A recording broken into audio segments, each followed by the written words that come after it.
男人在整点的时候开始计时，从森林临界点108号的位置开始朝着一个方向狂奔，看着上方太阳的余晖越来越暗淡，他一刻也不敢停留。可当前方出现跟前一刻一样的临界牌时，男人顿时绝望了，再度看了一眼手表，时间已经过半，强烈的危机感顿时袭上心头。同一时刻，群鸦四散，这是大祸临头的征兆。男人赶紧就近爬上一株大树，惊恐地望向地面，似乎恐怖的东西随时会从地底窜出，强烈的恐惧只想让他爬得更高。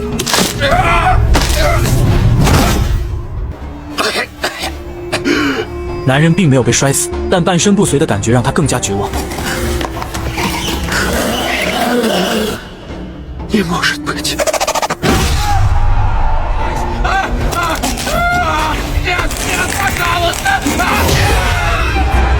而这个家伙只是被吞噬的一员而已，多年来无数迷失的灵魂，仿佛飞蛾扑火一样前赴后继地奔向这片森林，而女主安娜也是其中之一。她按照合约运送一只黄金鹦鹉，可当驶入一处临界点时，所有信号突然被屏蔽，就连车子也瞬间趴窝无法启动。她原本只是想徒步走一走，看能不能找到好心人帮助，可呼唤了一圈后，周围都静悄悄的。安娜感觉有些瘆得慌，又原路返回。可可怕的事情发生了，明明是直线距离，车子竟然消失不见了。安娜顿时慌了神，在森林里茫然无措，眼睁睁看着太阳降落，夜幕慢慢降临。群鸦来袭的征兆让安娜有了一丝不安的感觉，紧接着地面突然一阵剧烈的颤抖，森林内还传出不似人声的嘶吼。就在这时，身后一道人影闪过，安娜赶紧迅速跟了上去。Если хочешь жить, беги сюда, быстрей! 5, 4, 3, 2... 惊魂未定的安娜顿了顿神，发现身处一间空旷的房间，这里还有一老两少3个人。不等安娜询问几人，就把她拉到镜前，然后依次排开站在一面单面镜前。安娜被推着向前一步，但她并不能看到外面有什么，只能听到一阵沉闷的掌声，似乎是在欢迎她这个新人的到来。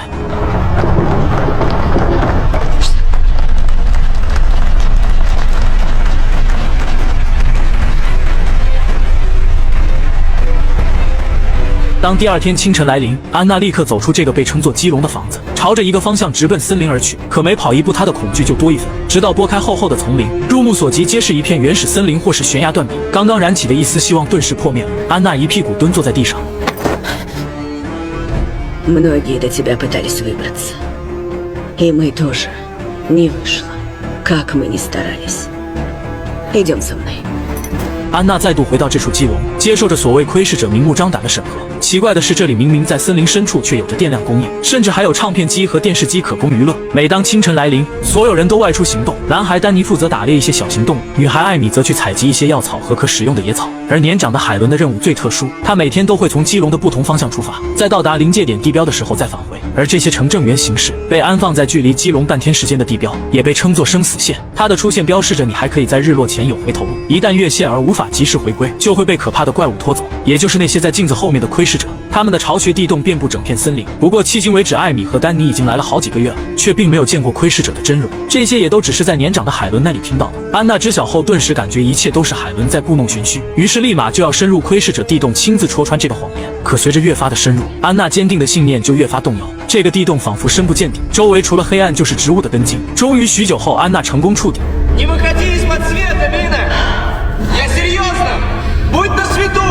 似乎阳光是窥视者唯一惧怕的东西。安娜打着随身携带的火机打量着这处地洞，发现这里就像流浪汉的居所一样，充斥大量破旧的杂物，有1992年的报纸，一台老掉牙的破摄像机，还有脏到脱相的布娃娃。不过最让安娜惊喜的还是面前的自行车，她让地面上的丹尼把这些东西都吊上去。然而就在这时，黑暗的尽头突然传出一阵可怕的动静。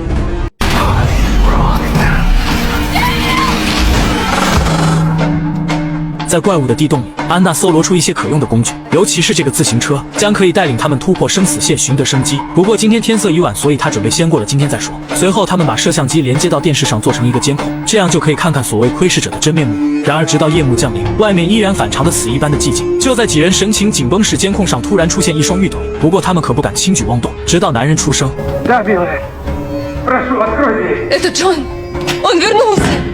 熟悉的声音正是艾米的丈夫，他刚想开门，却被清醒的海伦拦住。毕竟日落时刻，外面可不会有活人的存在。被点醒的艾米连忙问出了一个只有夫妻俩知道的私密问题，可对方却并不回答，一直支支吾吾。不过艾米还是没有放弃。Джон, там внизу камера. Кира, Возьми ее, направь на свое лицо, чтобы мы увидели, что это ты, и ты один. Тогда я открою дверь и впущу тебя.在监控中，男人慢慢蹲下身体，露出的脸正是艾米的丈夫无疑。面对怪物们的愤怒，几人立马乖乖排成一排站在镜子前。可窥视者们似乎是被几人的行为激怒，疯狂地攻击镜子。幸运的是，怪物们疯狂了一段时间后就悄然退走了。当清晨来临，海伦第一时间把罪恶的霍星自行车归还给窥视者，以此来平息他们的愤怒。要想继续苟且在这处危机四伏的森林，就必须遵循海伦制定的3条铁则。Не вставай спиной к зеркалу. Никому не открывай ночью. Не подходи к норам. Всегда стой на свету. 安娜就这样安稳地在基隆里生活了一段时间，直到冬日的临近，没有必要的补给，他们很难度过这个冬天。艾米因为上次的丈夫敲门事件后悔不已，终日浑浑噩噩徘徊在怪物的地洞边缘，而丹尼的脸上则是挂满了戾气，因为长时间海伦的强势让他敢怒不敢言。终于在一次夜幕降临前，丹尼抓住了机会，直接把海伦给绑住，然后头也不回地冲进基隆。安娜赶紧上前解救，可等他们回去时，却发现肛门已经被丹尼锁死。这次他是痛下决心要解决掉海伦这个老巫婆。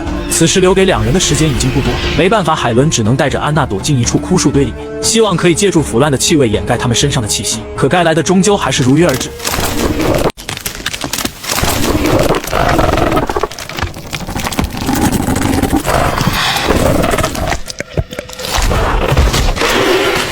2人在枯树堆里屏住呼吸，不敢有丝毫的妄动。只见怪物在抵达基隆外后慢慢变换身形，很快就变化出一副高高瘦瘦的人形躯体。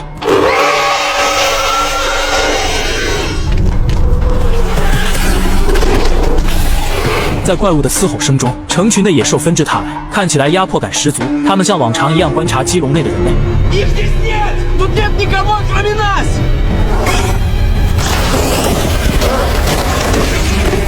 所有的怪物瞬间四散寻找消失的2人。在怪物短暂的退走后，2人赶紧上前敲门。安娜用自己的嘴炮能力感化了里面的丹尼，成功进入内部换得一线生机。为了化解丹尼的固执，海伦说出了自己的经历。原来她多年前是自愿来这里研究这种窥视者的，而她第一次看到的怪物竟然就是自己。看得出来，这个古老的物种正在学习人类文化，不过显然复刻的还并不完美，所以他们才在夜幕降临时来到基隆外观察模仿人类。这时的几人像往常一样在单面镜前排成一列，希望能平息怪物的怒火。可就在这时，外面再度传来敲门声，紧接着基隆外面传来各种人类的声音。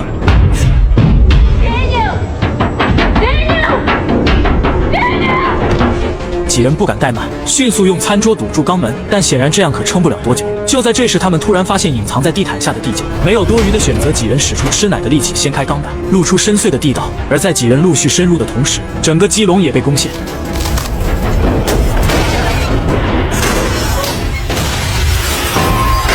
他们没想到这处地下世界简直宛如一个地堡，里面有着充足的物资和必要的设备。而在那台破旧的电脑内，他们终于知道了这里存在的背景。原来这处地堡连同上面的基隆全是出自教授之手，甚至为了在这处森林里得到足够的电力，他还研制出了人力发电机，并且为了不暴露秘密而将这13个工人全部献祭给了怪物。而这一切就是为了研究窥视者这个种族。不过随着时间的推移，教授发现这些窥视者反而是在研究他，而且他们的学习速度很快。此后，教授意外捕获了一只落单的窥视者，并关在地堡内研究。可随着时间的推移，教授正在被窥视者潜移默化的影响，在他即将沉沦前夕录下了最后的影像，给后来者提供了如何逃出密林的生路，然后就跟那只窥视者同归于尽了。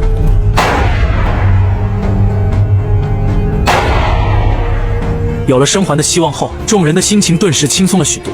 当清晨来临，安娜率先打开地堡，发现整个基隆都被破坏的只剩下光秃秃的墙壁。不难想象昨夜窥视者的疯狂，几人不敢再耽搁时间，按照教授给出的路线朝着生路狂奔。在到达134号临界点的时候，他们没有指望，而是放出黄金鹦鹉来带路。很快，在不久后，他们到达一处陌生的祭坛，借此海伦也说出了这幅图腾的来源。曾经这些神灵与人类共存，可渐渐人类恐惧于仙子的可怕力量，于是与之展开了漫长的大战。后来人类胜利，仙子被放逐到地下深墓中，并被封住翅膀和魔力，只能苟活在黑暗和这片密林中，永远无法离开。不过似乎这些黑化的仙子并不屈服，仍在学习人类试图找出突破枷锁的方法。很快，漫天的雨滴打破了几人的幻想，空气越来越冷，光线也越来越暗。当群鸦来袭时，他们意识到时间已经不多了。终于在夜幕降临之时，他们看到了希望，这里是他们从未踏足过的生路。可就在这时，最后面的丹尼突然被一个人类的呼唤声截住了脚步。等3个女人把小船弄好时，才惊恐地发现这一幕。但想从恶魔的手中抢人，简直是天方夜谭。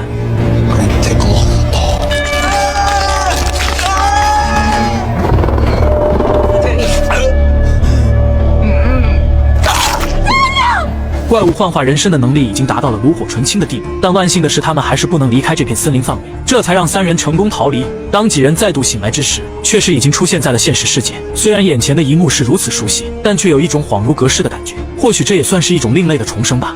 不久后，安娜来到教授的办公室，她没忘记教授的录像里的临终遗言，要处理掉关于窥视者的一切资料。这些特殊的卷轴、壁画啥的虽然诡异，但经历过这些事的安娜感觉也很正常。直到看到桌子上的一些普通照片，瞬间让她有一种头皮发麻的感觉。深夜里，安娜来到艾米的家里，把教授办公室的照片拿给他看，里面全都是跟妻子的合照，而那副身影正是海伦。但在安娜的资料调查里，教授的妻子多年前就已经死于绝症，所以安娜立即得出了一个可怕的结果。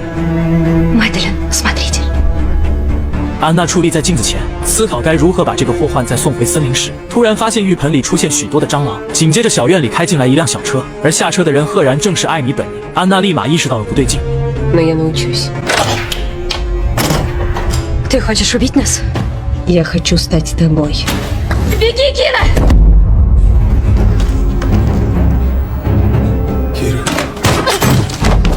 面对这个有着黑魔法的怪物，人类根本无法反抗，怪物变身成安娜的样子。在这段时间里，他了解最深的就是他，所以他也打算以安娜的身份在人类中行走下去。就在最危急的时刻，安娜再度爆发了她嘴炮的能力。О том, почему тебе не страшно солнце?